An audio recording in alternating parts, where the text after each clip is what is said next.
हाँ जी प्यारे बच्चों, नमस्कार। New Malwa senior secondary school Mallan की ऑनलाइन क्लास में आपका स्वागत है। आज हम पाठ नंबर 6 उगते हुए सूरज का देश जापान, इसका पेज नंबर 36 और 37 करेंगे। हाँ जी, दिनांक 16 मार्च 2020। प्रिय डायरी, आज मेरा जन्मदिन है, इसलिए मैं बहुत खुश हूँ। मेरे प्रत्येक जन्मदिन पर मेरे पिताजी को विशेष उपहार देते हैं जो सबसे अनोखा तथा ज्ञानवर्धक होता है। आज भी मैं उसी उपहार का बेसब्री से इंतजार कर रहा था। तभी मेरे माता पिता कमरे में आए और जन्मदिन की शुभकामना देते हुए मेरे सामने एक लिफाफा रख दिया। मैं उस लिफाफे को बड़ी उत्सुकता से खोलने लगा कि आखिर इस लिफाफे में क्या होगा। जब लिफाफा खोला तो यह देखकर मैं भूला न समाया कि जापान जाने के लिए हवाई जहाज की 3 टिकट। मैंने उछलते हुए पापा से कहा, क्या हम सब हवाई जहाज से जापान जाएंगे?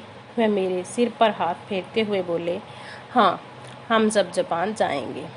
मुझे विश्वास नहीं हो रहा था कि जिस देश की तकनीक ने पूरे विश्व में अपने नाम की छाप छोड़ रखी है, मैं वहाँ जा रहा हूँ। मेरे सामने वहाँ के दृश्य मंडराने लगे। तभी माँ बोली, बेटा जल्दी से सामान रखना शुरू करो, कल सुबह सुबह ही जापान के लिए रवाना होना है। फिर क्या था, मैं तैयारियों में जुट गया। दिनांक 17 मार्च 2020। प्रिय डायरी,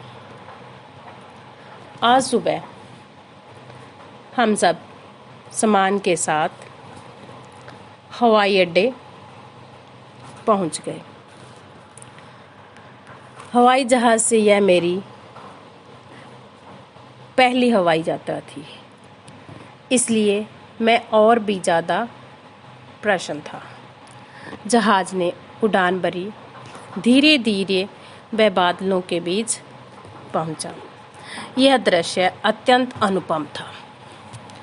जब हम जापान की धरती पर पहुंच गए, पूर्व निर्धारित होटल की गाड़ी आई और हम उसमें सवार होकर होटल के लिए निकल पड़े। बातों बातों में हमारे ट्रैवल एजेंट ने हमें बताया कि यहाँ अगस्त के महीने में एक प्रारंभिक नृत्य त्यौहार धूमधाम से मनाया जाता है, जिसका नाम आवा ओडोरी है, जिसे सामूहिक नृत्य भी कहते हैं।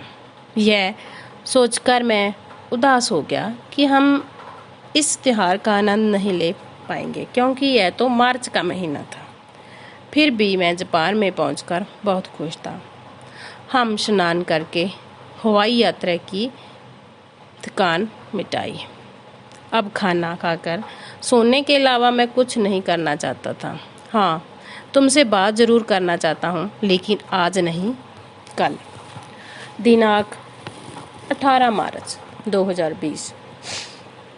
आज हम सुबह सुबह जापान की सैर करने के लिए निकल पड़े, जहाँ पर सारी चीज़ें व्यवस्थित ढंग से दिखाई दे रही थी।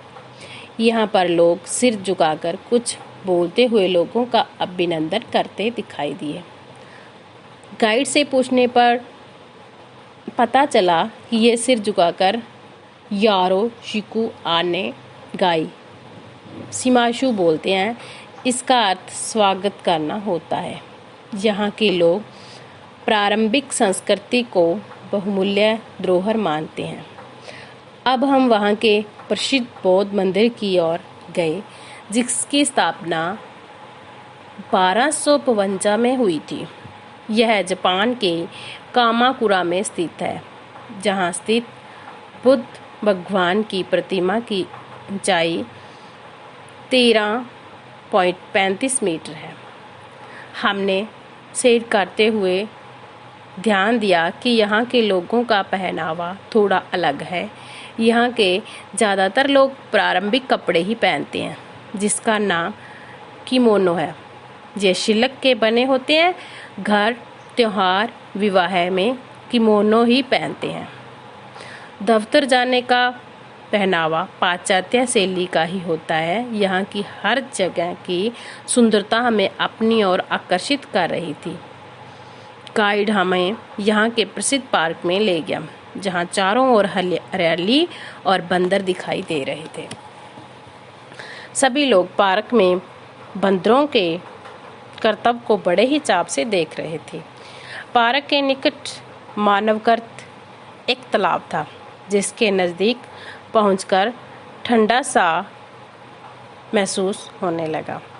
सुबह से घूमते घूमते अब मेरे पेट में चूहे कूदने लगे। अब हमने जापानी खाना खाने का निश्चय किया। अब हमारी मेज़ पर तरह तरह के जापानी व्यंजन आ गए।